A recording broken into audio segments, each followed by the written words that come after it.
Voilà, nous bénissons la grâce de Dieu, d'être là, autour de la parole de Dieu. Croyons que c'est une parole inspirée et que cette parole a la capacité, le pouvoir de venir à notre aide et nous parler. C'est ce que la parole de Dieu fait. Quand nous venons dans sa présence, elle nous parle. Et elle vient par rapport à nos besoins, quels qu'ils soient. À nous d'être édifiés par le moyen de la parole. Se sentir édifié, c'est-à-dire peut-être repris, peut-être consolé, exhorté. C'est ce que la parole de Dieu fait. Alors à nous d'être à l'écoute par rapport à notre besoin et de répondre à cette parole. Parce que si nous sommes là, c'est pour être à l'écoute et puis de pouvoir répondre à la parole de Dieu par rapport à ce qu'elle nous dit. Et je crois que ce matin, la parole de Dieu va s'adresser à chacun d'entre nous selon nos besoins, selon nos nécessités, par rapport à ce que Dieu voit en nous. Parce que Dieu ne parlera jamais sans nous faire connaître notre besoin. Dieu connaît les besoins de nos cœurs. La Bible dit que sa parole ne retourne pas à lui sans avoir fait son effet. Donc automatiquement, elle doit intervenir. Alors ouvre ton cœur à Dieu, ouvre tes oreilles, être à l'écoute de la parole de Dieu, surtout réponds à la parole de Dieu. Ne sois pas insensible. Quoi que tu sois, quoi que tu aies fait, dans quelques besoins tu es, surtout, réponds à la parole de Dieu. Ne reste pas sourd à la parole de Dieu. Ouvre ton entendement. Ouvre-lui ton cœur. Et la grâce de Dieu est capable d'agir et de bénir parce qu'il est Dieu. Parce que Dieu n'agira jamais et ne parlera jamais pour accuser ou pour détruire qui que ce soit. Dieu veut édifier. Dieu veut relever. Dieu veut consoler. Dieu veut pardonner. Il est question de nous reconnaître devant Dieu, pour que Dieu puisse agir, intervenir. Alors laisse-le agir, laisse-le intervenir, par le moyen de sa parole. Voilà, on va lire au psaume 5. C'est un psaume, on va le méditer ensemble. On va le méditer ensemble, ce psaume, qu'il soit ce moyen de prière, d'élévation à Dieu, et aussi que Dieu puisse nous parler, comme je le disais tout à l'heure, parce que cette parole, elle est vivante. Regardez ce que dit le psaume 5. Au chef des chantres, avec les flûtes, psaume de David. Donc c'est David qui parle, inspiré par l'Esprit de Dieu, chantant ses chants à Dieu, s'adressant à Dieu. Il s'adresse à Dieu. Et je crois que chacun d'entre nous, nous nous adressons à Dieu. C'est à Dieu que nous ouvrons notre cœur. Il dit, prête l'oreille à mes paroles, ô Éternel. Voyez? Donc il s'adresse à Dieu. Et Dieu est attentif à ce que nous lui disons, si notre cœur est vrai devant lui. Prête l'oreille à mes paroles, ô Éternel. Écoute-moi. Regardez ce que dit la parole de Dieu. Écoute mes gémissements. Voyez que Dieu n'est pas indifférent aux besoins des cœurs. Mais cet homme est vrai envers Dieu. Il gémit au-dedans de lui. Il a besoin d'être exaucé. Il a besoin d'être secouru. Il a besoin de la grâce de Dieu. Et pour cela, qu'est-ce qu'il fait? Il s'adresse à Dieu.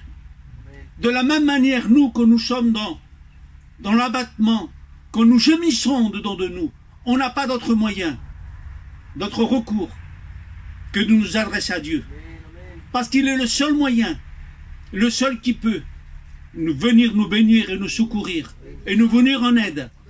Il n'y a pas d'autre, quel qu'il soit. Vous pouvez invoquer les saints que vous voulez, les hommes que vous voulez. Jamais, jamais, ils ne viendront au secours de votre nécessité. Seul Dieu vient au secours de notre nécessité. Et c'est pour cela que l'homme de Dieu, David, connaissait Dieu. Il savait que lui seul pouvait l'exaucer, que lui seul pouvait venir à son secours, à son aide. Alors il dit, écoute mes gémissements, parce que Dieu entend, la Bible dit. Dieu écoute. La Bible dit qu'il entend la voix des larmes. Il entend même les soupirs les plus inexprimables. Regardez ce que dit ici, dans Romains chapitre 8, je crois que c'est au verset 26.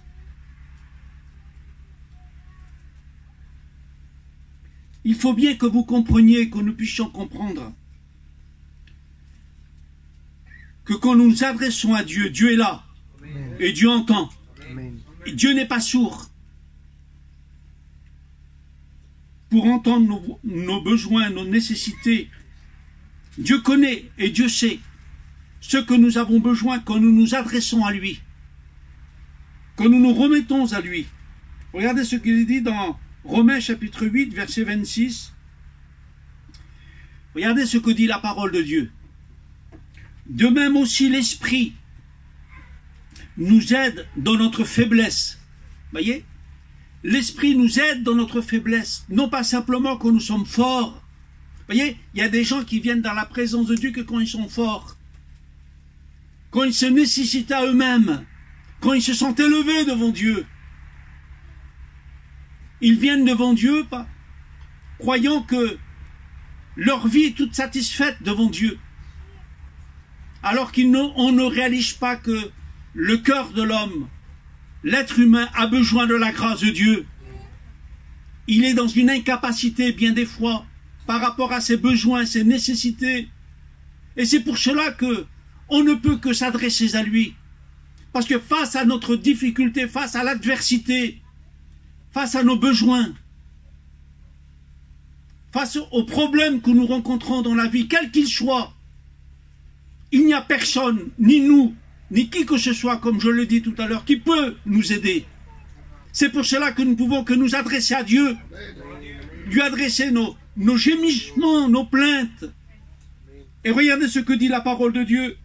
De même aussi, l'Esprit nous aide dans notre faiblesse, non pas parce que tu es fort. Vous voyez, des fois, on vient dans la réunion, et vous l'avez vu, et nous le constatons, croyons satisfaire Dieu, alors on vient même dans des louanges, dans des adorations, on vient dans les exaltations. Il y a beaucoup de bruit. Et nous croyons que cela va nous satisfaire. Et cela va nous bénir. Mais nous réalisons que quand nous sommes face à l'épreuve, face aux besoins, face aux nécessités, on a besoin du recours de Dieu. On a besoin que Dieu vienne nous bénir. Et tu as besoin que la grâce de Dieu intervienne dans ta vie. C'est lui qui peut te bénir. Regardez ce que dit la parole de Dieu. De même aussi l'Esprit nous aide dans notre faiblesse. Car nous savons ce qu'il convient de demander dans nos prières. Mais l'Esprit lui-même intercède par des soupirs inexprimables. Bien des fois, nos soupirs, nos gémissements vont plus loin que nos paroles, que de ce que nous avons à exprimer devant Dieu. Parce que Dieu connaît les besoins de nos cœurs. Dieu connaît notre nécessité, même dans le silence, dans l'accablement, même dans les pleurs. Il est dit dans la parole de Dieu, Dieu connaît la voix des larmes. Il connaît tes larmes, il connaît tes soupirs, il connaît tes gémissements, il connaît ton besoin. C'est à toi de te remettre à Dieu et à lui faire confiance, à ne pas te laisser abattre, de ne pas te laisser accuser, mais te remettre à la grâce du Seigneur. Qu'il n'y ait rien qui vienne faire obstacle entre toi et Dieu. Voyez ce qu'il est dit.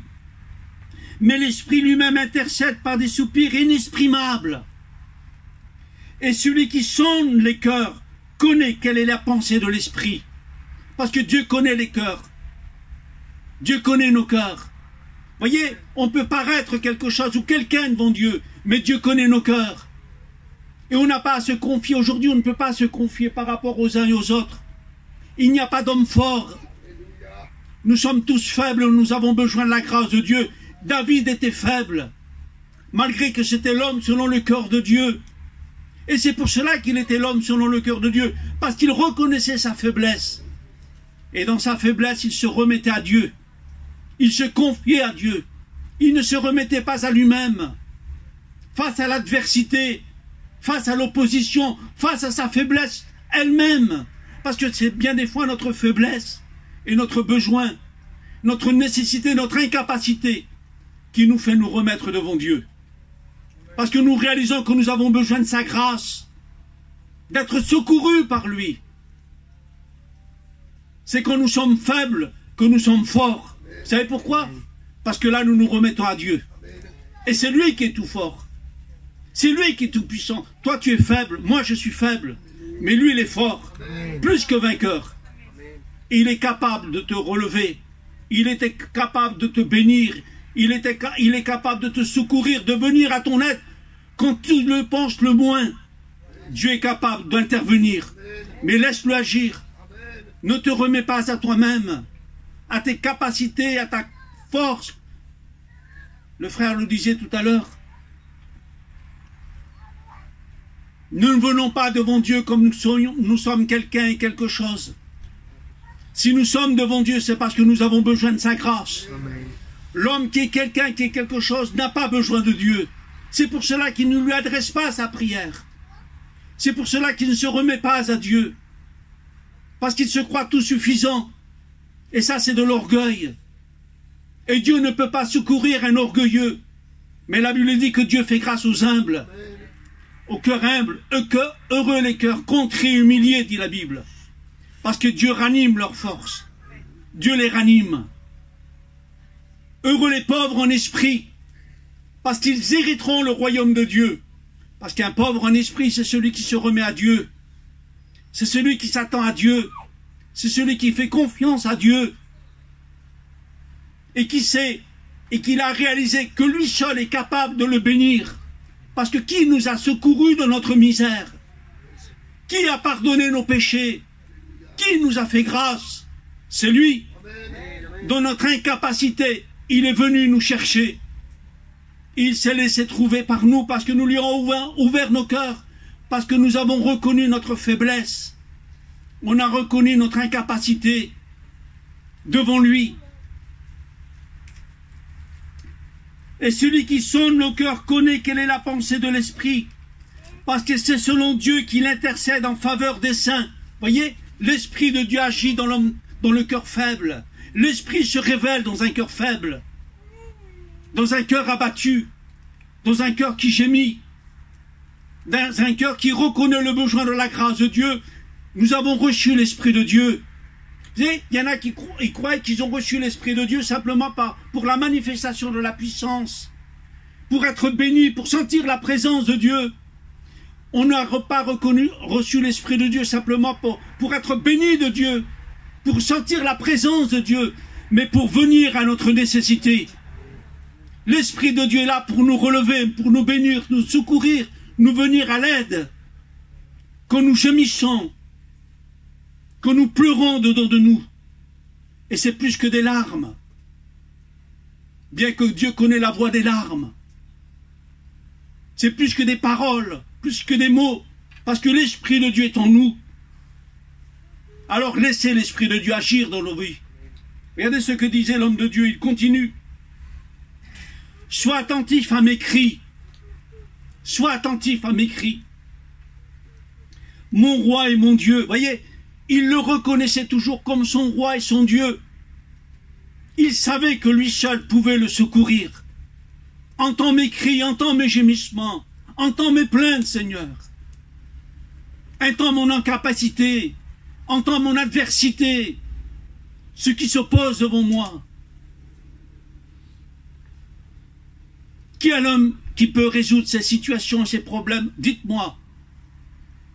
Quand vient l'adversité, quand vient les situations, les problèmes, quand vient la maladie, quand vient certaines choses qui viennent nous accuser, nous juger, nous calomnier, quel est l'autre, si ce n'est Dieu seul, qui peut venir nous aider et nous justifier? Il est le seul qui peut intervenir. Le seul qui peut bénir nos cœurs.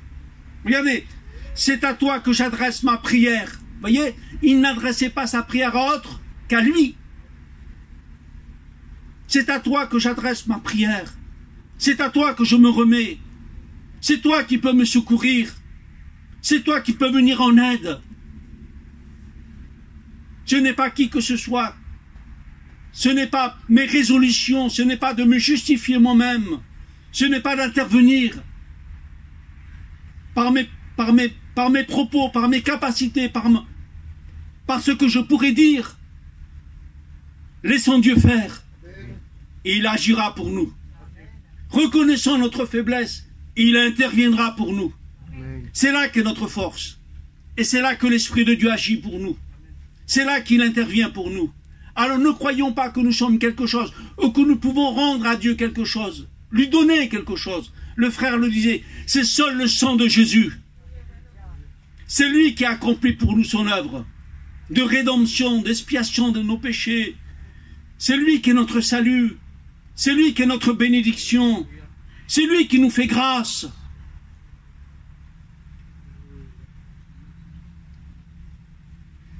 C'est à toi que j'adresse ma prière éternelle. Écoutez bien, regardez comme cet homme de Dieu, il ne se laissait pas accabler, arrêter par rapport à la nécessité.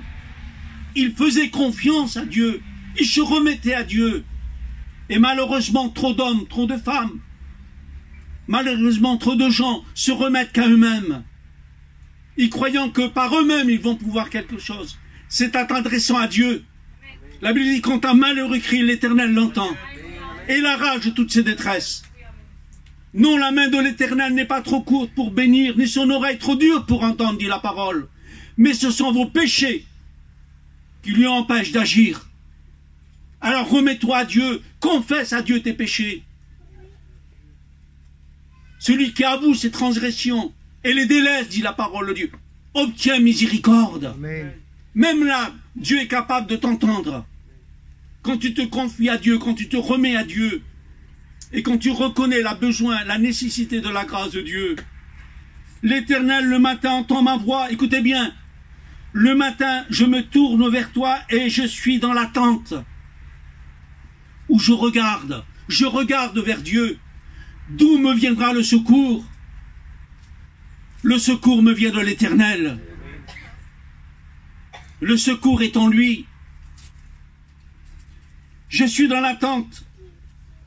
Écoutez bien ce qu'il dit. Et c'est là où que Dieu peut intervenir en reconnaissant et en réalisant que Dieu ne peut pas exaucer l'homme pécheur. L'homme qui pratique le péché, l'homme qui se détourne de Dieu. Vous savez, on peut pécher.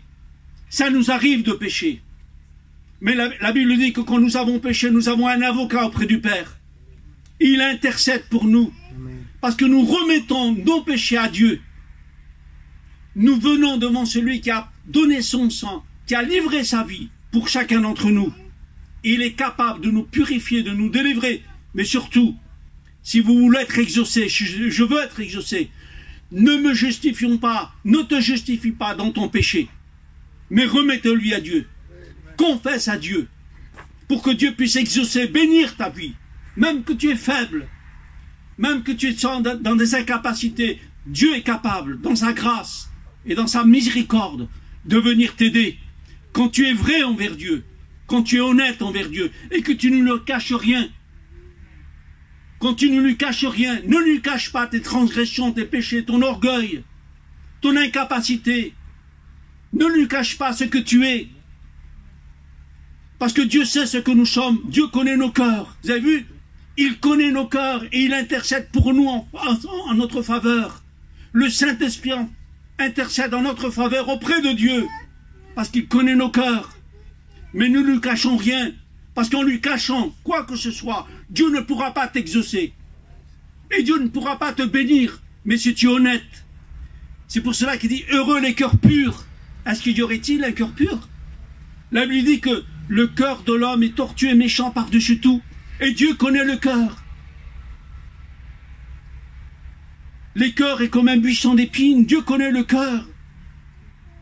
Mais c'est quand le cœur se remet à Dieu, quand il reconnaît son état de péché, quand il reconnaît sa méchanceté, quand il reconnaît sa rébellion, son incapacité, son injustice. Dieu est juste, Dieu est fidèle. Nous ne sommes pas justes. Dieu connaît notre incapacité. Et Dieu sait que nous avons besoin de sa grâce, de son intervention. Mais pour cela, laissons-le agir. Reconnaissons-nous devant lui pour que Dieu intervienne. Ce n'est pas dans des mauvais propos que Dieu peut agir. Ce n'est pas dans la calomnie que Dieu agit. Ce n'est pas dans la médisance que Dieu agit. Ce n'est pas dans la méchanceté que Dieu peut nous secourir et nous bénir. Bien au contraire, l'ennemi nous détruira. L'ennemi nous anéantira. Parce que nous nous mettons sous sa tutelle, sous sa domination. Mais quand nous nous remettons à Dieu, quand nous confessons à Dieu, quand nous confessons nos péchés, quand nous confessons ce que nous sommes, notre incapacité, notre infidélité, notre manque d'amour, notre manque de justice, de vérité, alors la grâce de Dieu intervient pour nous. Amen. Et Dieu nous relève et Dieu nous bénit. Dieu nous justifie et l'ennemi ne peut rien faire. Ça ferme les portes à l'ennemi.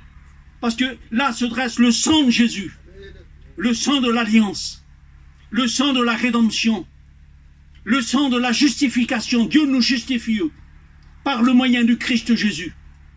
Vous voyez ce que dit? Car tu n'es pas un Dieu qui prenne plaisir au mal. Voyez? Dieu n'est pas un Dieu qui prenne plaisir au mal. Jamais il ne justifiera le mal, le péché. Jamais il ne pourra justifier cela. Regardez. Le méchant n'a pas sa demeure auprès de toi. Voyez? Le méchant, c'est celui qui est rebelle à Dieu, qui ne veut pas de Dieu, et qui se justifie dans son état de péché. Le méchant n'a pas sa demeure auprès de toi. Il n'a aucune communion, contact avec Dieu. Alors ne résiste pas à Dieu. Ne résiste pas à l'amour, à la miséricorde de Dieu. Mais soumets-toi à Dieu. Pour que la grâce de Dieu puisse intervenir dans ta vie. Regardez, les insensés ou les fanfarons, c'est-à-dire ceux qui font paraître quelque chose et qui ne le sont pas. Les fanfarons ne subsistent pas devant ses yeux. Dieu ne peut pas regarder un fanfaron, un hypocrite, un religieux qui se justifie à lui-même par rapport à son état de péché ou par son orgueil, se croyant plus grand que les autres, en abaissant les autres et en condamnant les autres alors que lui-même il a besoin de la grâce de Dieu. Parce que plus tu réaliseras ton incapacité, plus tu réaliseras que tu n'es rien, plus tu réaliseras le péché dans ta vie, plus tu ne jugeras pas et tu ne condamneras pas les autres. Parce qu'en regardant ce que tu es, tu ne peux pas condamner les autres. Parce que tu sais que tu es comme les autres. Que tu as besoin de la grâce de Dieu. De voir ton incapacité, ta faiblesse. Et c'est toi qui as besoin de Dieu. Vous avez vu l'homme de Dieu? On l'a lu tout à l'heure. Prête l'oreille à mes paroles. Ô Éternel, écoute mes gémissements. Sois attentif à mes cris. Mon roi, mon Dieu.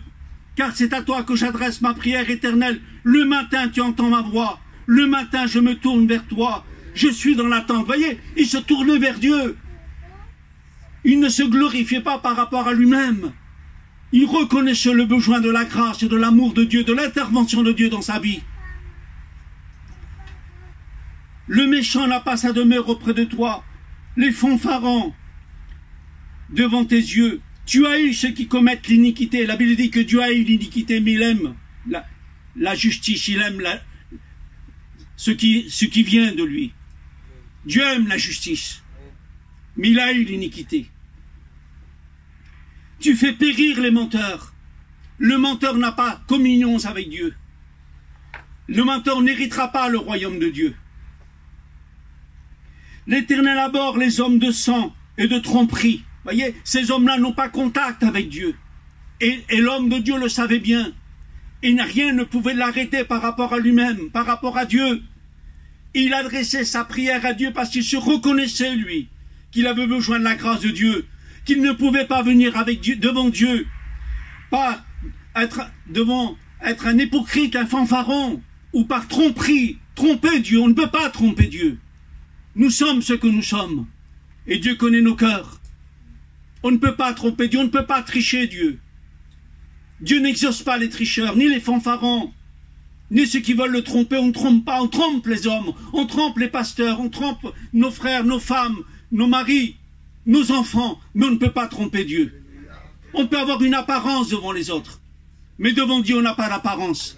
Tout est nu à découvert devant lui, la Bible dit, duquel nous devrons rendre compte. Dieu connaît nos cœurs, Dieu sait ce que nous sommes. Et Dieu sait combien nous avons besoin de sa grâce. Regardez ce qu'il dit. L'Éternel abhorre les hommes de sang, de fraude, de tromperie. Mais moi, regardez bien ce qu'il dit, mais moi, voyez, il ne s'arrêtait pas par rapport à ça, mais moi, par ta grande miséricorde. Lui, il connaissait la miséricorde, il connaissait la grâce de Dieu, il connaissait le pardon de Dieu, parce qu'il avait expérimenté la grâce de Dieu, l'amour de Dieu envers lui. Mais moi, je vais dans ta maison, je me prosterne dans ton Saint-Temple, avec crainte. Voyez, il se prosternait devant Dieu, avec crainte. Ça ne l'empêchait pas de venir à Dieu. Même son état d'incapacité, par rapport à ce qu'il était. Mais il se remettait à la grâce de Dieu, il se remettait à Dieu. Et quand nous nous remettons à Dieu, Dieu est capable de nous justifier, de nous bénir et de nous relever. C'est ce que faisait David. Éternel, conduis-moi dans ta justice. Voyez, non pas la tienne, mais la justice de Dieu. Parce que la Bible dit que la justice de l'homme est comme un vêtement souillé. On ne peut pas se confier dans notre justice. Mais on peut se confier dans sa justice à lui. Parce qu'elle est véritable. Elle est juste. Elle est sainte. Elle est vraie. Pour cela que plus nous nous approchons de Dieu, plus nous nous approchons de la lumière, plus nous voyons notre incapacité, plus nous voyons nos ténèbres, plus nous voyons notre injustice, plus nous voyons nos péchés. Parce qu'il met à la lumière ce qui est caché dans les ténèbres. Et la grâce de Dieu intervient parce qu'on se reconnaît devant lui par rapport à ce que nous sommes. Et c'est ça ce que Dieu veut. C'est ce que l'homme de Dieu, cet homme de Dieu faisait. Il se reconnaissait devant Dieu. Il savait combien que Dieu était miséricordieux, riche en bonté, en pardon, et qu'il ne tient pas le coupable pour innocent, ni l'innocent pour coupable. Dieu est un Dieu juste. Et il donne à chacun selon ses voies, selon ce qu'il fait par rapport à lui. Car il n'y a pas de sincérité dans leur bouche, de droiture. À cause de mes ennemis, aplanis ta voie sous mes pas. Voyez, et Dieu aplanit la voie de nos pas à cause de nos ennemis, à cause de l'adversité, à cause de celui qui a de la haine et de la méchanceté contre nous, à cause de celui qui veut notre ruine et notre perdition.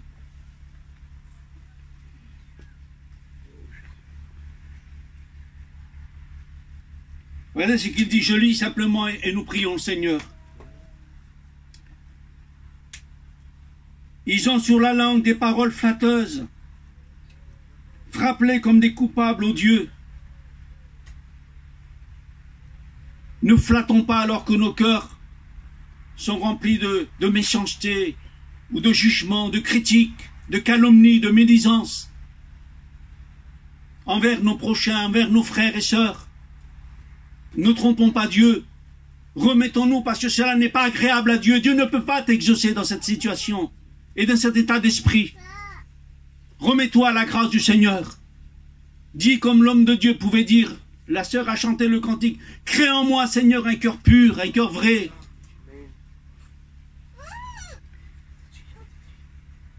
Frappe-les comme des coupables, ô Dieu, que leur dessein mène leur chute. Précipite-les au milieu de leurs péchés sans nombre. Vous avez vu, leur dessein mène leur chute, leur incrédulité, leur méchanceté, leur état de péché emmène leur chute. C'est le péché qui emmène notre chute. Ce n'est pas Dieu.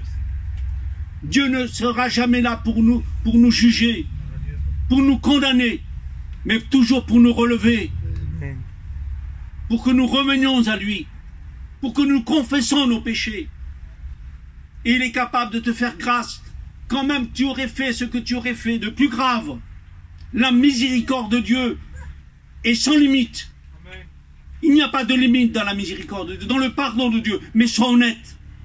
Sois honnête envers Dieu. Ne trompe pas Dieu. Ne passe pas pour ce que tu n'es pas. Si ton cœur est méchant, si ton cœur est tortueux, s'il y a de la haine, de la méchanceté, de la rancune, de la calomnie, Dieu ne pourra pas jamais t'exaucer. Remets-toi gloire à Dieu. Il est capable de te purifier. La Bible dit quand même, il serait noir, noir comme le charbon. Dieu peut te purifier par son sang, à travers le sang de Jésus. Quand tu reconnais c'est de reconnaître, de se reconnaître devant Dieu, que Dieu nous garde de nous justifier. Car il se révolte contre toi. Vous voyez, c'est de la révolte envers Dieu. Il se révolte contre ta justice, contre ce que tu es, sur ta sainteté, sur ta personne. Alors, tous ceux qui se confient en toi se réjouiront, ou s'abritent, ceux qui s'abritent, ceux qui se réfugient en toi se réjouiront parce que Dieu fait justice. Dieu fait droit à celui qui s'attend à lui, à celui qui se remet à lui. À moi, il dit, à moi la rétribution, à moi la vengeance. Ce n'est pas à nous de rétribuer quoi que ce soit, ce n'est pas à nous de nous venger, c'est de laisser faire Dieu. L'homme de Dieu se tenait dans le silence, il attendait, il se remettait à la grâce de Dieu, et Dieu le justifiait. Dieu lui faisait grâce, et Dieu intervenait pour lui, parce que Dieu est un Dieu juste. Ils auront de l'allégresse à toujours. Tu les protégeras où ils sont sous ta protection. Vous voyez, le juste, celui qui se remet à Dieu. Le juste, c'est celui qui se remet à Dieu. C'est celui qui fait confiance, c'est celui qui lui adresse sa prière. Celui qui ne cache rien à Dieu, mais qui s'attend à la grâce de Dieu. Pour ceux qui aiment ton nom, car tu bénis le juste, ô Éternel. Ceux qui aiment ton nom, la Bible dit, tout bien concourt à ceux qui aiment Dieu. Amen. Tout bien concourt à ceux qui aiment Dieu. Dieu connaît nos cœurs. Dieu sait ce que nous l'aimons avec un cœur sincère, avec un cœur vrai, avec un cœur honnête. Tu l'entoures de ta grâce comme un bouclier. Voyez, Dieu est notre bouclier. Tu l'entoures de ta grâce, sous ta protection, comme d'un bouclier. Dieu est notre bouclier. Amen. En face l'adversité, quelle qu'elle soit. Que Dieu soit béni. Voilà ce que dit la parole du Seigneur. Donc nous allons prier le Seigneur. Je ne vais pas aller plus loin. J'ai médité simplement ce psaume. Méditez-le chez vous. Le psaume 5. Et adressez-lui à Dieu votre prière. Cherchons à connaître qui est l'Éternel. Connaissons la justice de Dieu. Connaissons les voies de Dieu. Connaissons le caractère de Dieu. Ne soyons pas des religieux. Un religieux ne subsistera pas devant Dieu. Mais celui seul qui se tient devant Dieu, qui reconnaît Christ comme le Seigneur, le Sauveur et le Maître de sa vie, et qui est celui qui se remet et qui marche d'après ses voies, d'après son conseil, d'après sa parole, et qui se remettra toujours à Dieu par des prières, des supplications, des actions de grâce, par des gémissements, par des soupirs inexprimables devant Dieu, face à toute adversité, face à personne même, parce que bien des fois l'adversaire c'est nous, c'est pas le prochain, c'est pas l'autre, c'est toi qui te veux du mal, c'est toi qui te fais du mal, en te justifiant par rapport à ton cœur, à ta vie, et ne reconnaissant pas que tu as besoin de la grâce de Dieu. La Bible dit que chacun se plaigne de ses propres péchés, et non pas par rapport à autrui. Remets-toi toujours à Dieu. Remets-toi toujours à la grâce de Dieu. Dieu est capable d'intervenir dans les situations les plus graves, les plus inattendues, celles qu'on croirait que jamais on va résoudre. Ce n'est pas par tes mots, par tes paroles, ou par ce que tu peux faire, mais par ce que Dieu fait pour toi. C'est lui qui combat pour toi. C'est lui qui remporte les victoires, comme il le faisait pour Israël. Il remportait les victoires pour Israël. Parce que c'est Dieu qui combattait pour eux. Et Dieu combat pour l'adversité. Dieu combat devant nos adversaires, pour nous. Alors confions-nous à la grâce du Seigneur et laissons-nous agir. Taisons-nous. Taisons-nous devant Dieu. Faisons silence devant Dieu et remettons-nous à lui. Pour que sa grâce puisse agir. On prie le Seigneur. Seigneur, nous te glorifions. Nous te bénissons de ce que tu es Dieu. Seigneur, donne-nous à comprendre, à réaliser ta grâce. Donne-nous, Seigneur, à réaliser ce que nous sommes devant toi, de la manière que nous sommes et que nous venons devant toi. Seigneur, cet homme reconnaissait, savait, parce que l'Esprit de Dieu demeurait en lui. et le conduisait dans toute la réalité de la vie qui était en toi, dans toute la vérité. Tu dis que l'Esprit ne nous laisse pas ignorants, Seigneur, mais nous conduit dans la vérité. Conduis-nous, Seigneur, ne nous laisse pas ignorants, aveugles, au point que nous endurcissons nos cœurs devant toi et que nous puissions nous éloigner devant toi. Mais illumine le cœur de notre entendement par le moyen de ton esprit, de ta parole. Je te prie de te glorifier. Bénis ces cœurs qui sont là. Bénis les âmes, Seigneur. Tu sais combien nous avons besoin de ta grâce dans ces temps que nous vivons. Sans toi, il n'y a pas de capacité, il n'y a pas de force. Nous le réalisons plus que jamais. Ce n'est de se remettre à toi. Seigneur, étends ta grâce. Je te prie de te glorifier. Au nom de Jésus. Amen.